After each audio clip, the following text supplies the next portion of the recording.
Family, good morning. It is Kyle Henderson, Bama Football on YouTube. Today is Thursday. It is March 10th. I appreciate y'all being here. Thank you so much. Get inside the comment box. Give me a roll tide. Hope you're having a great week. And spring football is nearly here. It starts this Sunday. All right. And on the program today, I have a spring injury report. I put out a video probably a couple hours ago that kind of detailed the 4 players that will be missing Alabama spring football camp out with some injuries. Also, there's a couple players that are limited for the springtime, so we'll discuss that. We'll also go over kind of what Alabama's A-Day could be on April 11th. It looks like it could be more like a scrimmage. I don't think it's going to be a game again, but I think a scrimmage could be just what the doctor ordered during the springtime when we're all in need of some football. And then on the back end of the show, we'll go over the secondary, of course, as Alabama loads up in the secondary going into the 2026 season. One of the best secondaries, if not the best secondary room in the entire country. So with that said, good morning to everybody. I appreciate you guys. Thank you so much for joining me each and every day live here at 10 a.m. Central Time. Thank you so much for being here on the program. Good place to start out with right here is the players that will be out for spring ball. And every single year, you know, and even last year, it seemed like Alabama was a little bit banged up going into spring, into like the A-Day practice or whatever it was. So much so that I think that had a reason to do with why Alabama didn't have an actual spring football game. That and because the transfer portal, the second transfer portal, was right after that, right? That was probably the bigger reason. You know, remember, college football is crazy. Like the last 3 or 4 years, I mean, it's just been one thing after another. There was no – think about this. What if there was 2 transfer portals still?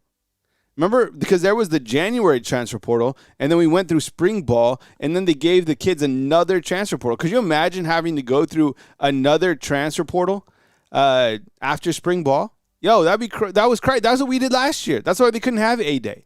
And I don't think there's a lot to go over with A-Day, so I'll kind of go to that. But let me talk about the spring injury report real quick. This is just out as of yesterday from the team reporters. And top of the list is London Simmons.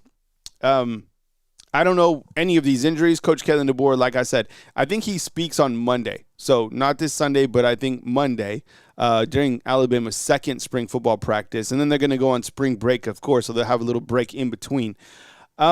But yeah, London Simmons being out for spring, you know, clearly, hopefully all these guys get back to, you know, full strength and recover. And I think from what I understand, London Simmons is not going to be like a long-term type deal. He's just out for spring ball.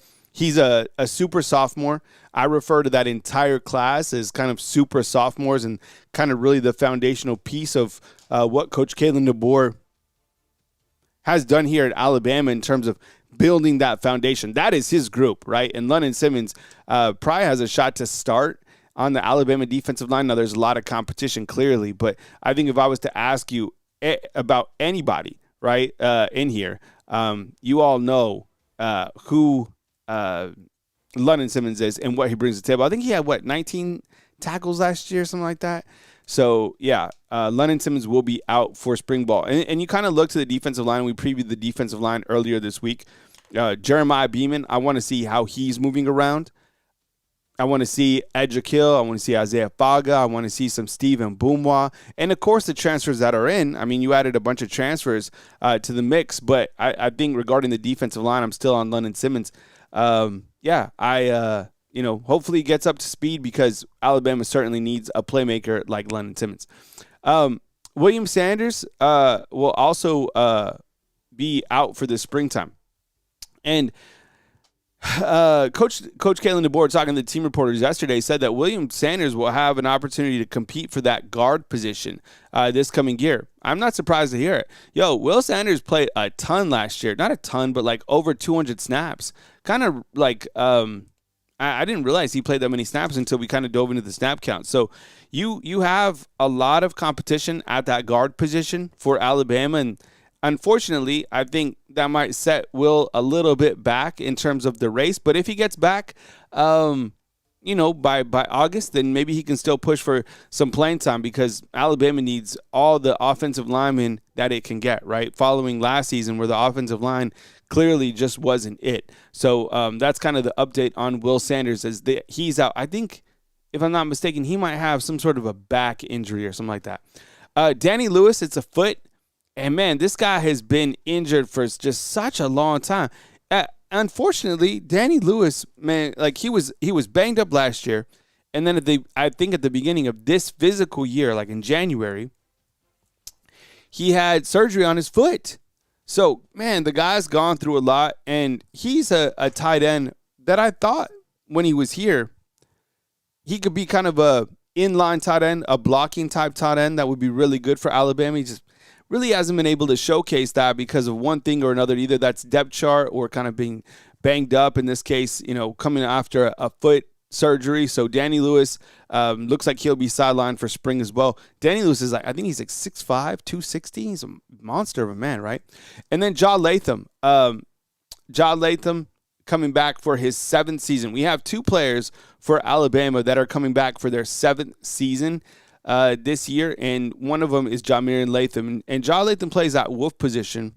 He suffered a neck injury, had to go out to UAB. I think they got him on the right track. He felt all of his extremities, thank goodness, and now he's eligible for a 7th year here at the Capstone. So he brings experience. 7 seasons. Yo, think about that. 7 seasons. Where were you 7 seasons ago? I'm dead serious, right? That's a long time ago. So Ja Latham coming back for that wolf position room. We talked about the wolf position room yesterday and just how loaded it is, with all that talent in there, headlined by Jan DePierre and headlined by Justin Hill as well. Okay, Bray Hubbard at the safety position, and then Xavier Brown. Looks like those 2 guys will be limited for spring. What does limited mean? It probably mean they're like in black jerseys during practice, and that's okay. There was a lot of guys that were limited for spring ball last year, and all that does is that gives more opportunities to guys who are in development, right? So, for example, if ZB, who we all said yesterday, agreed on that he's the best returner that Alabama has, well, that opens up a space at the corner position for somebody to get development. So you got Dejon Lee, and then who would you say is the next corner to get reps after Xavier Brown? The next corner, so you got Dejon Lee, and then who do you got on the opposite side if Xavier Brown can't go? Is it Chuck McDonald? Right? Is it Jordan Edmonds? Right? Is it maybe they slide in Carmelo O'Neal like I've been hearing? Right? Maybe he comes in as well. I don't know. But it's going to allow for some players to get opportunities at that corner position. And then same thing for the safety. I think at the safety position with Bray Hubbard being limited, who do we see there? Is this a time where we see, a younger guy kind of rise up? Is it a second-year player like Ivan Taylor, right? Do maybe we see some Drake Kirkpatrick at safety, right? I don't know. But sometimes those guys being limited allows for growth underneath, which is a perfect time to grow during the springtime. So that's kind of the injury, standpoint right here. Let me ask you inside the comment box, out of these players listed for the out for spring, so we got 4 of them that are out for spring, who does Alabama need? Of course, they need everybody full strength, but who would be the biggest blow if they're not healthy for this coming season? London Simmons, Will Sanders, Danny Lewis, Jamir Latham.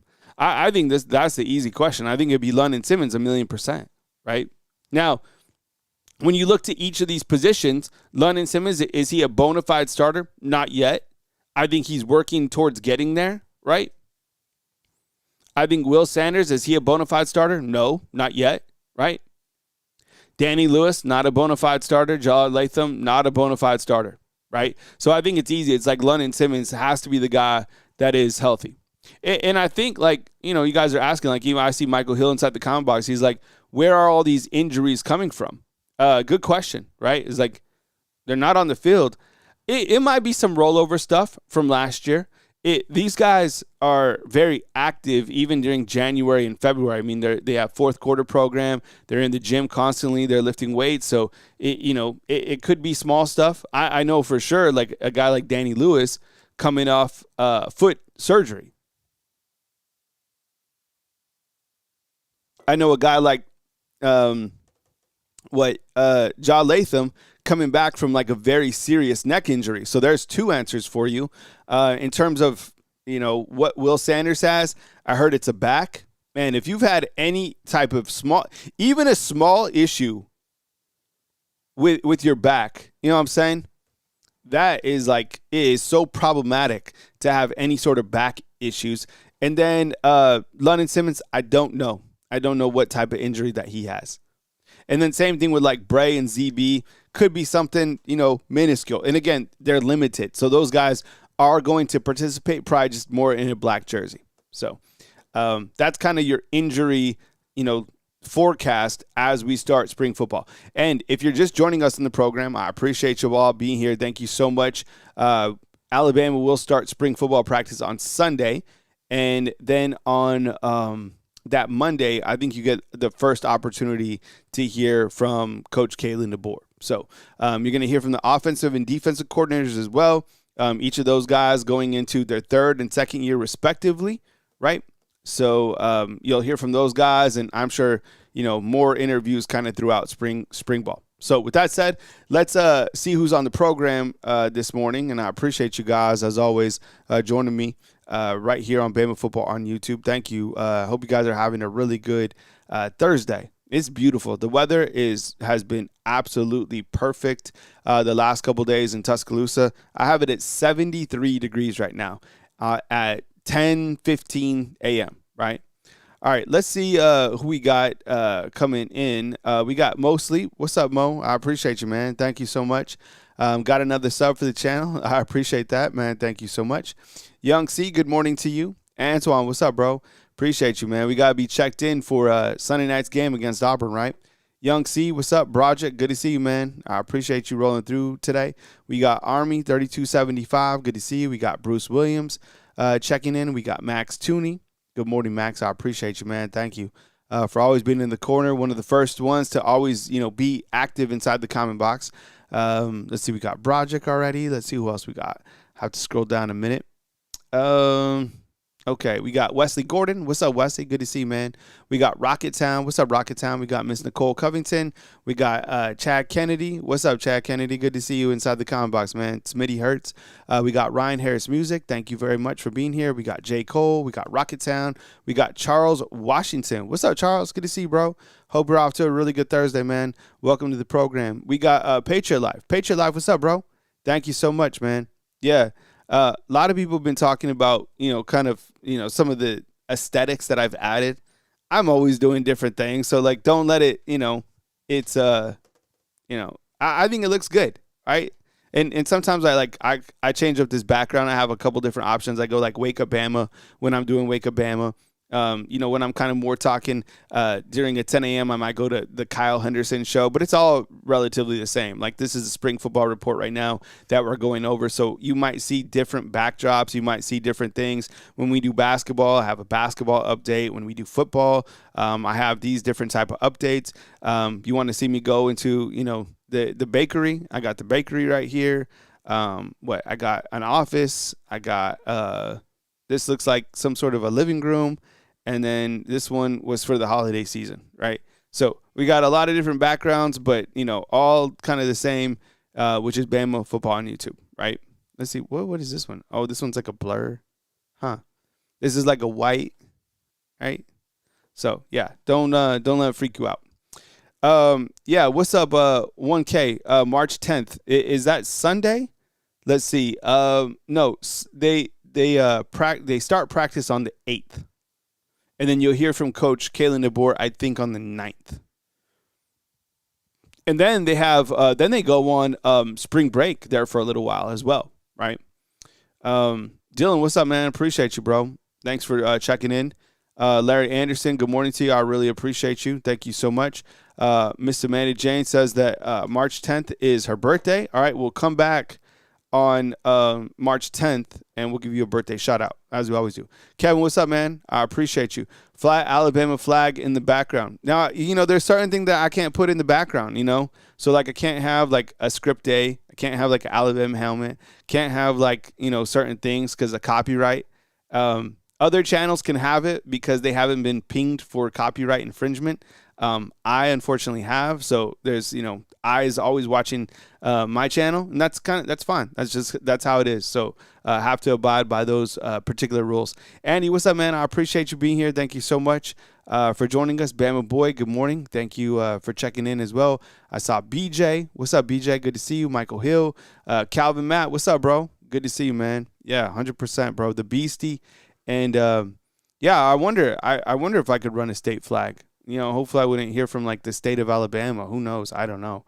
I got a cousin who has a birthday on March 10th. Okay, well, if come for March 10th, it sounds like we got a bunch of birthday shout outs to do on that day. All right.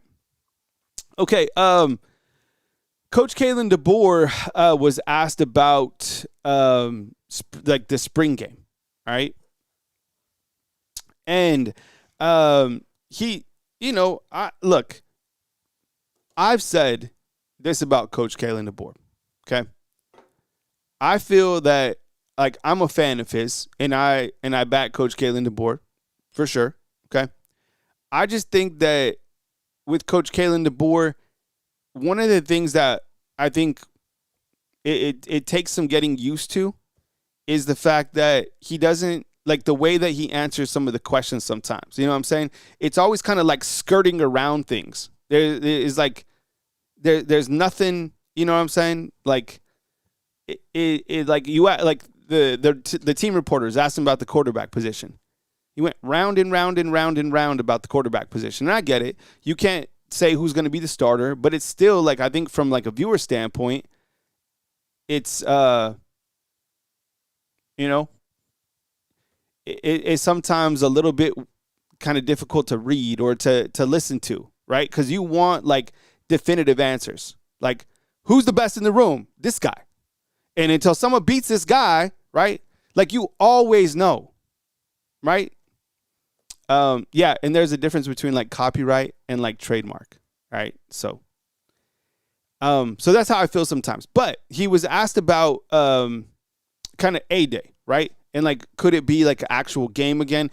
He didn't really say. He said that there could be a scrimmage, right? And I think that this is a great opportunity for them to have, if it's a scrimmage, whatever it is.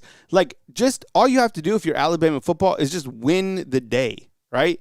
You can charge fans creatively. You can, mix and match with fans. It's just like this. I was there last year. I was at this, whatever this was, and it was boring. There was no energy. I didn't feel like closer to the team. Nothing. You know what I'm saying? And these people went out because these are like the diehards that would just like are there. But it's just like there needs to be a way to build this up. And what are some ideas that you could think of to like build up A-Day? Because A-Day, this used to be like a pivotal day. And I think from what I've heard, like the city of Tuscaloosa, they're not necessarily for A-Day. I think it's brought in some stuff that they don't want. But there's got to be a way to kind of juice this up. That's the question. How do you juice up A-Day without, like, if you're not necessarily going to do like a full game, how do you still juice it up? And this is it, Ryan. I think this is exactly it. A-Day should be your time to show off your 1,000,000%, bro. And whatever that means, right? You maybe you take some time to the corner of like different end zones and you showcase this particular player. You don't have to have him like run a 40. You can talk about this player. Yo, I know everybody in the world is excited about Jeriah Edwards. Yo, we're gonna talk about Jeriah Edwards right here. You have somebody who's really energetic, that knows the team, that can go around and be like, yo, here's Keelan Russell. Yo, man, how excited are you about this season? And give them the platform. And by the way, the acoustics in the stadium are absolutely terrible. That's the one constructive criticism I would give them, right? You want to be able to hear what they're being able to say. And I think like this is a huge opportunity that you're missing on if you can't really like connect with the fans, And I don't know, like you charge a small amount, whatever it is, just you have to be better than this. And once again, Ryan, you're talking, keep talking like this, bro. Like Make it at night. Can you imagine under the lights? And you're having all these recruits come in. Make it at night. Have like different events. I've messed around and been like, have like a karaoke for like the players and the fans, right? The first 10,000 fans that come in, you get free ice cream or something like that. So I hopefully they figure out how to kind of jazz it up. I love the night idea. I've been talking about night game for A-Day for a long time. I don't know if there's anybody that does a night game, but do something like that. Make it a real big event because like celebrate the script day, right? And like I said this morning, like I think fans are having a hard time with kind of like the rent-a-player era, but you don't have a problem with Alabama football. So like make it about the brand, make it about Alabama football as it always is. Try to hit that note. All right. So scrimmage, maybe. Practice, probably. That's kind of what I think it'll be. All right. J. Cole likes the night game as well. I think it'd be dope. I think you get everybody out there. You know what? You want to have a running of the Gumps? Have a race. Have a 40-yard dash with the running of the Gumps. Seriously. And then you could do like a lineman relay. You could do a tug of war, right? You could do, I don't know, like make it fun, right? You want these people to support you. You want these people to like contribute to Yay Alabama. Make them feel like family. Make them feel like family. Like the community is what you need. And this last year was not community. This was just people in the sun charging them for autographs. That's what it was. Patriot Life, I appreciate you, man. Giving 5 fan funderships right here on Bama Football on YouTube. I really appreciate that. Thank you so much. If you got hooked up by Patriot Life, definitely tell them thank you, 100%. Yeah, have a fastest fan, right? Have somebody race Big Al. I don't know. Come up, make it fun. Okay, this whole quarterback competition. All right, Coach Kalen DeBoer was asked about the quarterback competition. That you can read 24/7. You can read Bama Online. They had an opportunity to talk to Coach Kalen DeBoer, and I'll be straightforward. There was nothing earth-shattering in the articles at all. I think they did a great job, and, they get to interview Coach and all that stuff like that. They're kind of the chosen few, but they're also kind of the, I think the way that some of the questions are asked and kind of how the stories are, it's just like there's nothing substantial from it at all. And I don't think that Coach Kalen DeBoer is going to just outright say, who the quarterback is. He doesn't want to risk losing one of these quarterbacks by them disenrolling and being one of those gray area players. He did note that, like I keep saying, Austin Mack has all the experience. I think that Austin Mack, I'm serious. I think that Austin Mack is going to start. Okay. Now, is he going to continue to be the starter? I don't know. I think they're both going to play. I don't think that coach is going to tell you his absolute cards, but I think this quarterback battle goes on to the season. All right, let me ask you this. Let's just run the poll. We haven't ran a poll recently. J. Cole in with the $2 super chat. I appreciate you, bro. Let's just run a poll, and let's just see what you guys think, okay? Who starts at quarterback?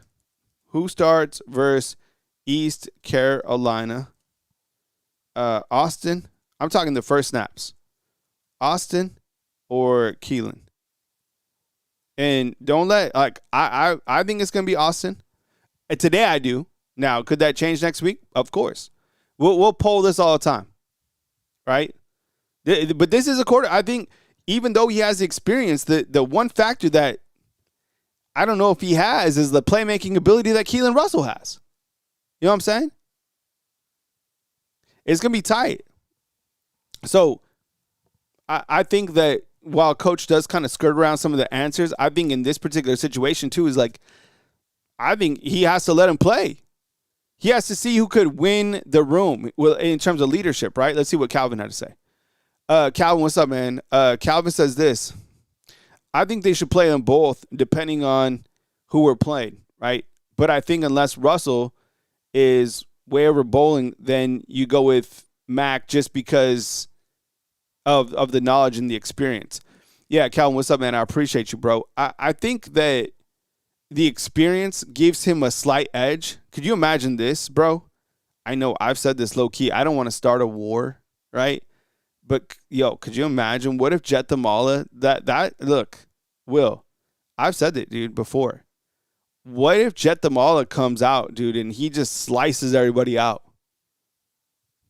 All right. Rex says this. What's up, Rex? Good to see you, bro. Rex says this. Austin fits the progression of the quarterback room best. Let's see. Wesley Gordon says, how far can we go if we have an offense that consistently rotates a quarterback position? Another good point, right? Robbie Oot says they're going Austin Mack. He's been loyal to a fault, and they want to give him a chance in the NFL. Okay, I can see that. All right. Calvin says for Mack's confidence, he needs to start, right? Chris says Keelan is a pocket passer, but he has some speed, not a dual threat type. Yeah, I think for this is the first time we've really had a true quarterback, full-on competition. The last couple of years, like I always say, I think we already knew who the quarterback was going to be. Ryan says Mac just doesn't seem elite. If he was, he would have played when Ty was hurt. That's another great point. Yeah.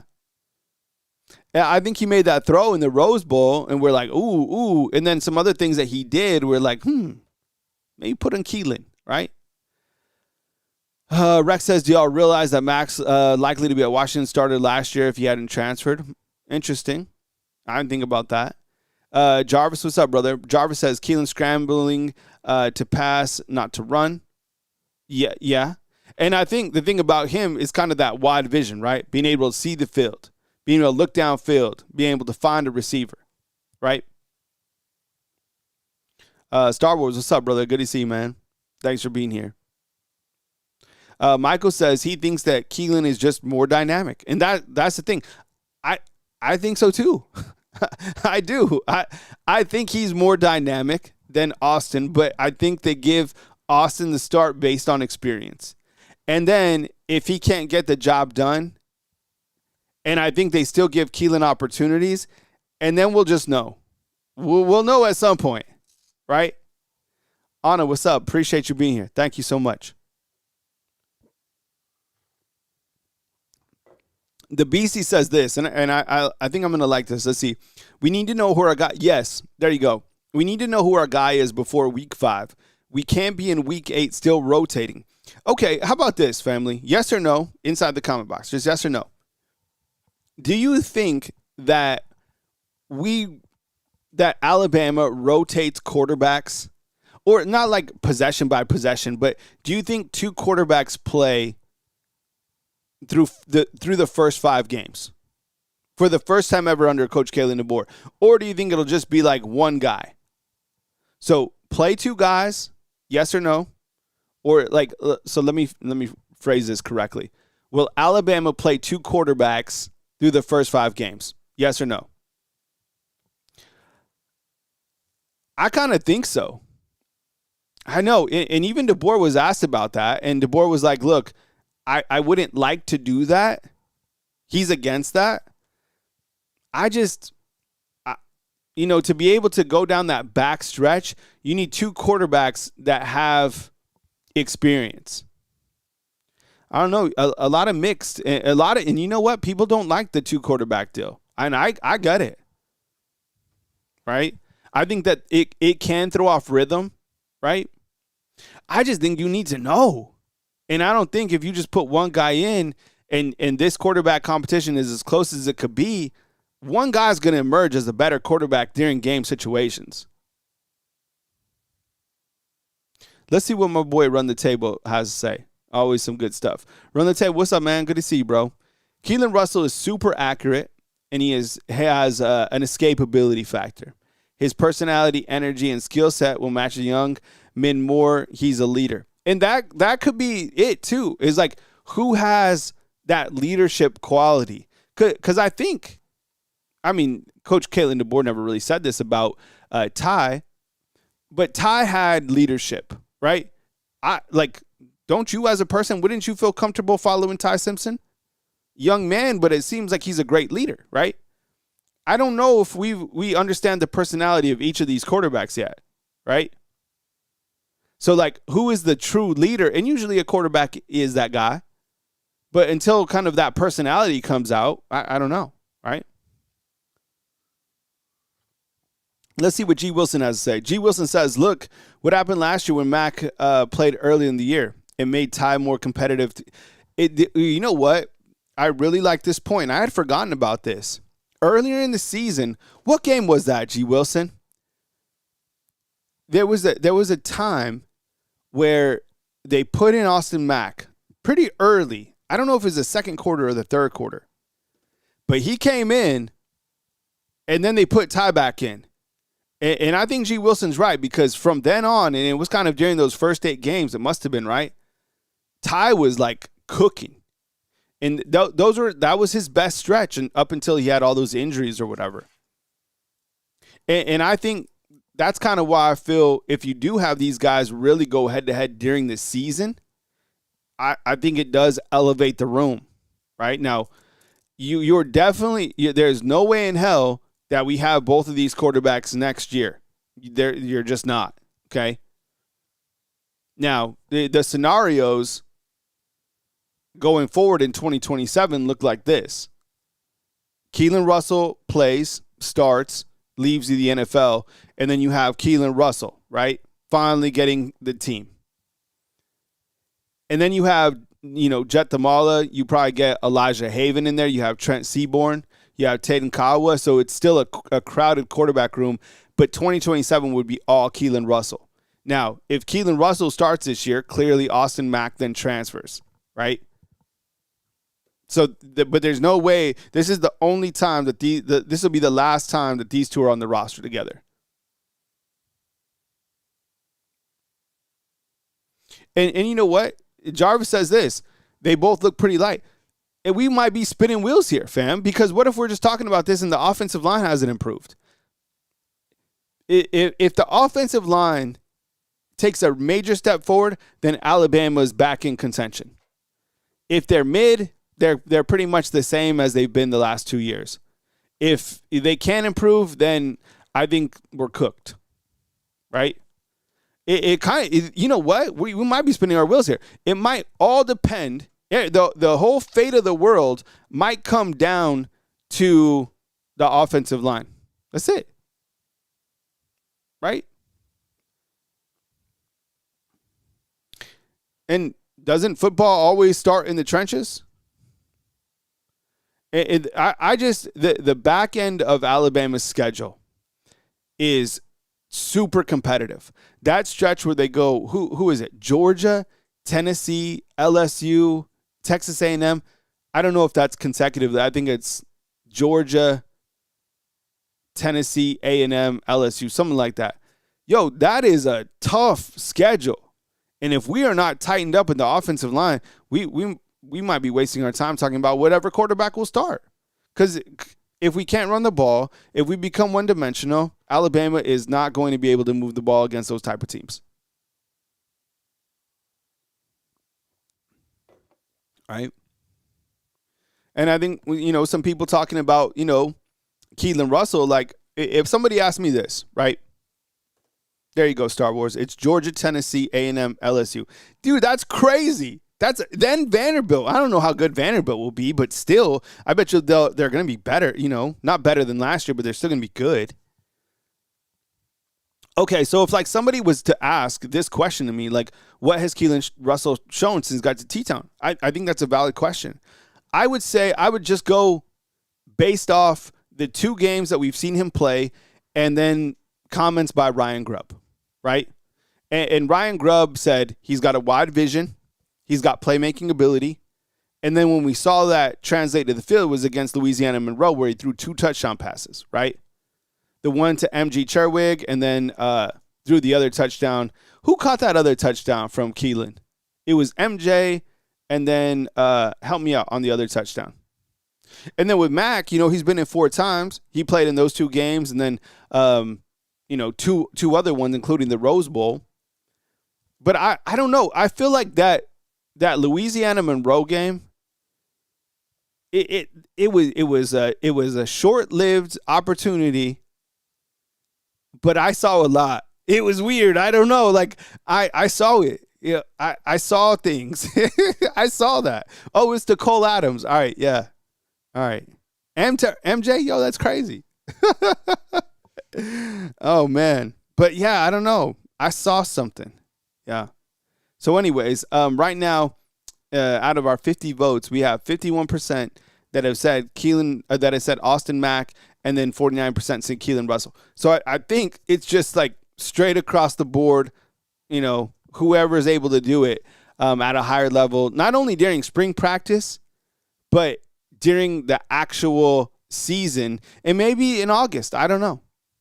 And I completely agree with you guys. Not having two quarterbacks is not optimal, but I think that these two quarterbacks, I don't think the competition is just going to be done in August, right? So, Coach Kalen DeBoer kind of looking at the bullet points is the quarterback begins Sunday, right, between Keelan Russell and Austin Mack. Austin Mack, the bullet points are he knows the offense. He's been here within 4 seasons, and he's got the most experience, period, right? And you can't, playmaking ability versus experience, that's always a great matchup. Sometimes it's better to take the playmaker. Sometimes the experience kind of can weather the storms. I think with Keelan Russell, he's an elite talent. Elite. And somebody said it inside the comment box. I don't know, the sky seems to be the absolute limit for Keelan Russell. What's his ceiling? I don't think that he's anywhere close to his ceiling at all. In fact, I think Keelan Russell is probably still in early development. And I think Austin Mack, how high is his ceiling? He's probably a little bit closer to it. And we're going to see that this year. But I think Russell is still definitely in development, right? His upside is huge. The stats were pretty close last year, right? Mack had 228 yards. Keelan Russell, 143 yards. And then I think the decision, it does take months. I think it'll go all the way through, and I think it'll go through fall camp. I already told you my prediction, okay? So that's kind of the quarterback battle and something that we'll be watching and tracking daily during spring football. Now, outside of the quarterback competition, and, there's a lot of things to talk about. I'm going to talk about the secondary here in just a minute. But Alabama has to be able to run the ball effectively. And again, all comes down to Alabama's offensive line. And if Alabama's offensive line can be better, period. Plain and simple, can this offensive line be better? All right? And I think when you look to the running game, there's questions, right? And Coach Kalen DeBoer was also asked kind of about the running game going into spring football. And he understands that they must improve. Alabama's offensive line last year was a big reason that Alabama couldn't run the ball, okay? That and a lot of other different reasons. They ranked 125th in rushing, all right? And that's not it. And I think when you look to that particular stat, there's no way that we could get worse than 125. Okay. What is Botrix doing? I'm missing this inside the comment box. Yo, does anybody have stats on this? Okay. Has Alabama ever had a worse showing running the ball than 125? Has Alabama ever been ranked 130? I mean, shoot, there's only 135 teams or whatever it is. Every year it kind of rotates.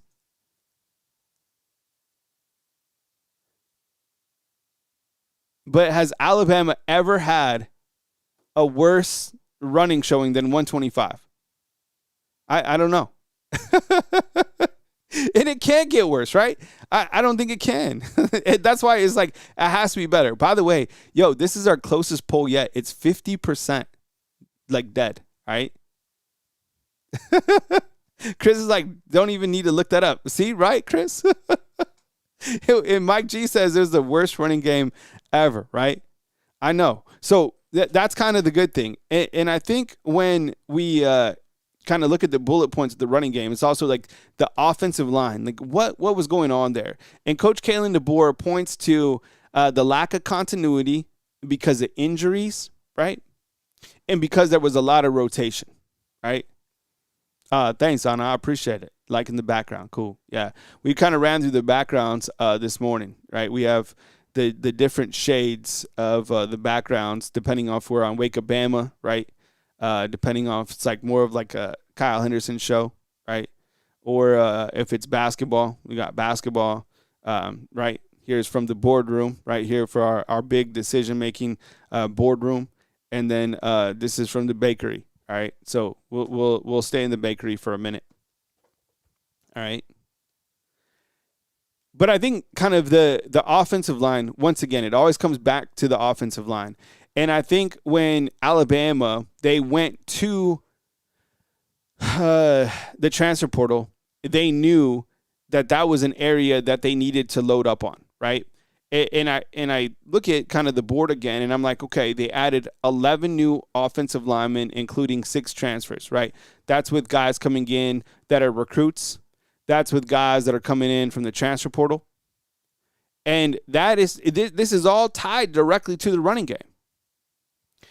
And I think we're not going to be able to understand if the running game takes steps forward yet because we don't know what the offensive line looks like. We don't, right? And until we know what the offensive line looks like, whether we, Jackson Lloyd's at tackle or Javen James or Michael Carroll or, whatever it looks like, then we can assess the running game. Because we know the running backs that we have. We like Daniel Hill. We like A.K. Deere. We like Kevin Riley. We like Xavier Crowell, right? We like all the guys that we got. Trayshawn Brown. I guess we're excited about Khalifa Keith coming in, right? Adrian Clem has a ton of pressure on him to get that offensive line going. Plain and simple. He has to rebuild the offensive line. Imagine coming in and you're like, yo, you got to rebuild the entire offensive line. You got to do it, man. Let's see what B-Rob has to say. You know me, I blame Grubbs. Mostly, he ran the ball obvious times. I co-sign on this. Too predictable. Anytime a tight end came into motion, you're going to run in that 12 personnel. Yeah.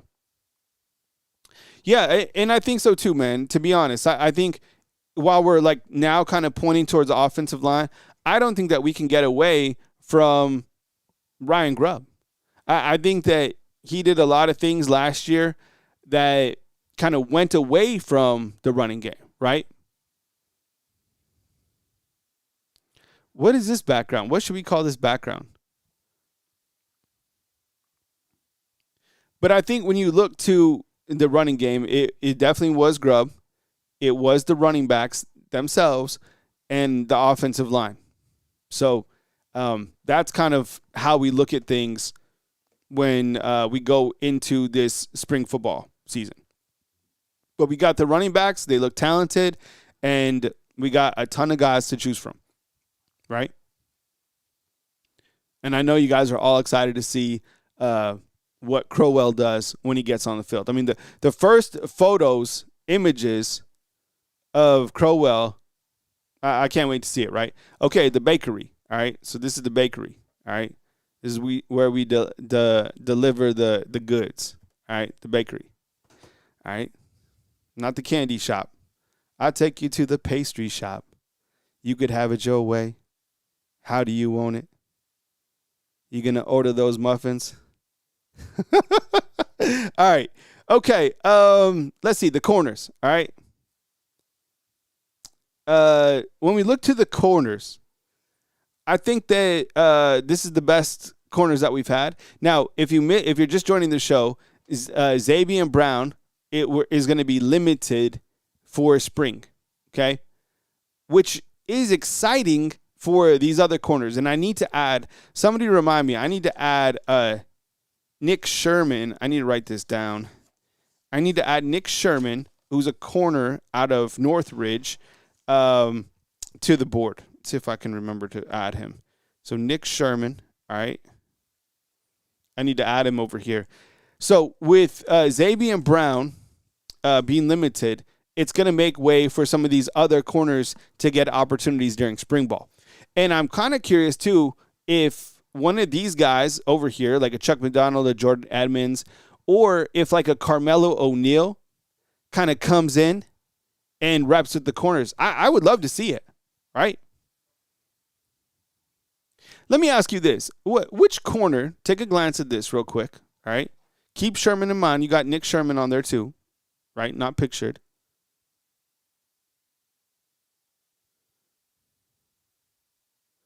Which corner outside of Xavier Brown and Dejoun Lee, which kind of corner, might make a splash in your opinion this springtime? Chuck McDonald, Jordan Edmonds, Zion Gibson? I might go with Edmonds. I'm hearing great. Edmonds was already working out. Edmonds was already working out with Dejoun Lee, right? He's tall too. He's like 6'3", closer to 6'4", maybe, right? So that's kind of the corner room. You look at the Husky position, and I would love your guys' help on this. Okay.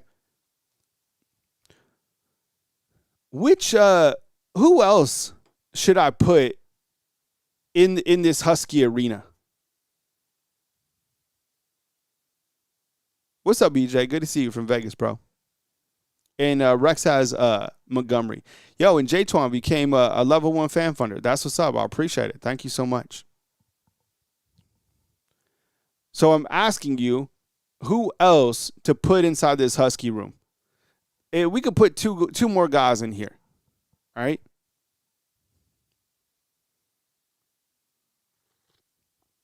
I was thinking about Zay Mincy. Someone said, hi, I know Dano. I want some feedback, Dano. How do you feel about Jeriah Edwards at the Husky position? Is there anybody else you can think about? Do we keep Dre here?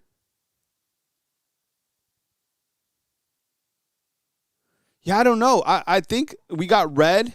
We got Dre. And I would say Zay Mincy.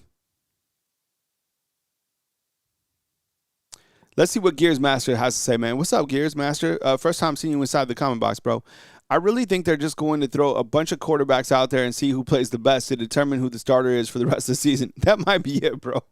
Right? Because we're making this such a battle between Keelan and Austin, which I think it is. But if you know, Jet Tamala is a damn good quarterback, okay? Like, he just is. People don't want to hear it because they just want either Keelan or Austin, but Jet Tamala is really, really good. All right. Jay Boogie has Zay Mincy. Okay. Good to see you.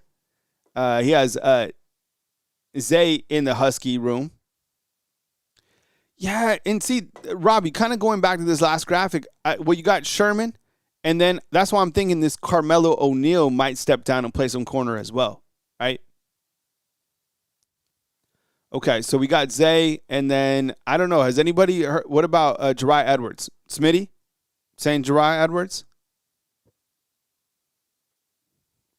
All right. And then here's a look at the safety room, okay? So you look at the safeties, and we got quite a few safeties. That's why I'm thinking we could kind of move a couple guys around just for the experience sake, right? Suburban Vampire, what's up, brother? Good to see you. Morning, Kyle and fam. Part of me doesn't want Keelan to be the man regardless, so starts his season and thinks he will finish it. So you're saying like he doesn't start, but then he kind of works his way as a starter? That could happen too. There's so many possibilities on the offense. The offensive questions are endless. There's no right or wrong right now, right?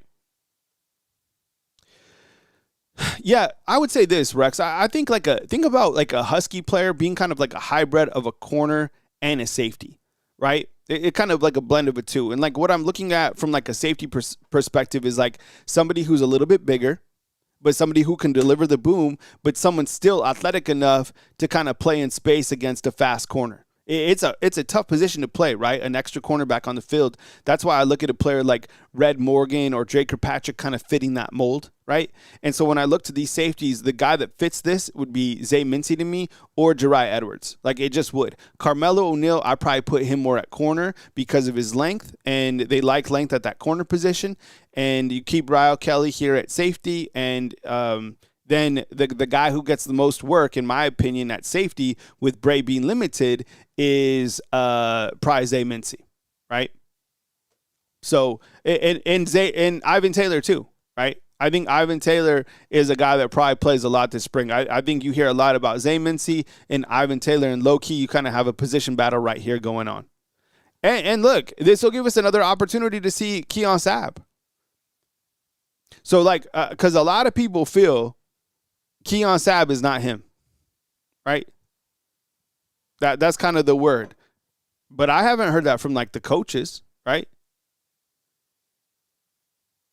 So I'm excited to see what Keon Sabb can do, honestly. I want to give him a shot, right?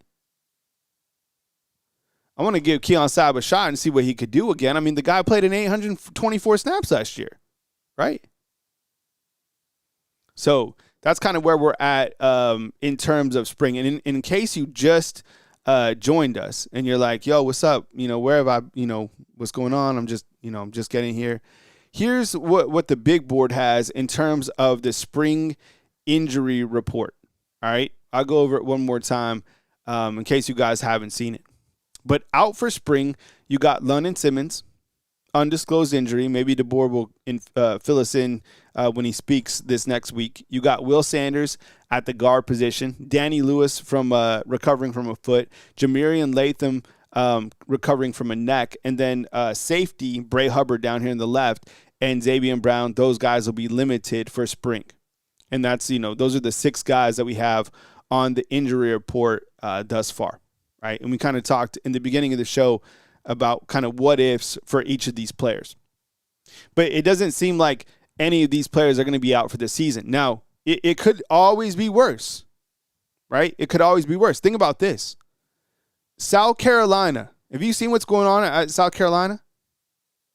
South Carolina has already lost their 2 starting offensive tackles, okay? Their returning starting tackle, he's out with the leg. He's done the entire year. And Ja'Karius Peak, who they got from North Carolina State, remember his name? The number 1 transfer at the tackle position, he got a leg as well, and he's going to be out sometime. I think they expect him back by the time he does play Bama, but I don't think that's 100%, right? Dennis says 6 starters. Let's see. London could be a starter. William Sanders could fight for a starting spot. And then, Danny Lewis, I don't think he's a starter. And then Jaw Latham, I don't think he's a starter. I'll go with 4, but I get what you're saying, Dennis. Yeah. Anything, around Xavier Brown, it does not sit comfortable with me. Like, Xavier Brown is him, okay? He's the best player coming back on the team, period. So, I look to, like, it could always be worse. Just think about South Carolina. That is crazy to be right now at this point in time, not even having spring football yet and already being out 2 tackles. Talk about terrifying, right? It could always be worse. So that's kind of where we're at, family, for the show today, and I hope you guys had an enjoyable Thursday. We have, we'll have tomorrow's show, and then we have Bama basketball against Auburn on Saturday, and then on Sunday it's the first day of spring football practice, and then Monday Coach Kalen DeBoer will speak to the media. So things will start picking up, and then we'll go on spring break for a little bit. But during spring break, we will go into March Madness, right? So we'll go kind of into the basketball tournament, and we'll cover all that in the SEC basketball tournament as well. Let me see the SEC basketball tournament dates. SEC Bass tournament dates. Let's see. Let's see. So March 11th. All right, so perfect, right? So you kind of look to the schedule. Alabama, football starts the 8th of March, and then the 11th is when the SEC basketball tournament starts, and Alabama probably be that second seed. So they get a bye up into game 11. So they would play on the 13th, which would make them play on Friday. All right. And then we got the SEC championship game is on Sunday the 15th, and then the 15th through the 21st, when Alabama football is on spring break, we'll have Alabama basketball to cover right here on the watch-alongs. Yo, and if you haven't checked out a watch-along, yo, you need to come with it. You need to come hang out because the watch-alongs are it, 100%. They're fun. They're energetic. The games are, right, family? Yo, if you've caught a watch-along, right, you definitely got to come through with it. Mo Sleep says this, Pride dropped some greenbacks on you during the live. Yo, appreciate it, dog. Thank you so much. Yeah. Yeah, so I appreciate you guys. Thank you so much for being here on today's program. I hope you guys enjoyed it. You know, I uploaded Wake Up Bama this morning. It always goes out at 4 a.m., and today it didn't have audio. I was helping my mom with the slideshow. She's here for a couple days. And, you know, it didn't, when I plugged back my computer into my mixer, whatever. So, you know, things happen, but I was able to get Wake Up Bama up a little bit shorter this morning. And then I had an injury report that went on, and then this video. So news as it happens. I appreciate you guys being here. Thank you so much. Please join me for the next watch along, and I'll see you guys as news happens. There's a lot of news that are starting to heat up as we get into March. March is a busy month, so make sure you kind of get back into your routine if you took some time off in February to come back with it and to get active on the channel, which I really appreciate, okay? Have a beautiful rest of your day. News as it happens right here on Bama Football on YouTube. Coming to you from beautiful Tuscaloosa, Alabama, Kyle Henderson of Bama Football on YouTube. Thank you very much for watching, and I will see you next video right here on Bama Football on YouTube. Thank you, family.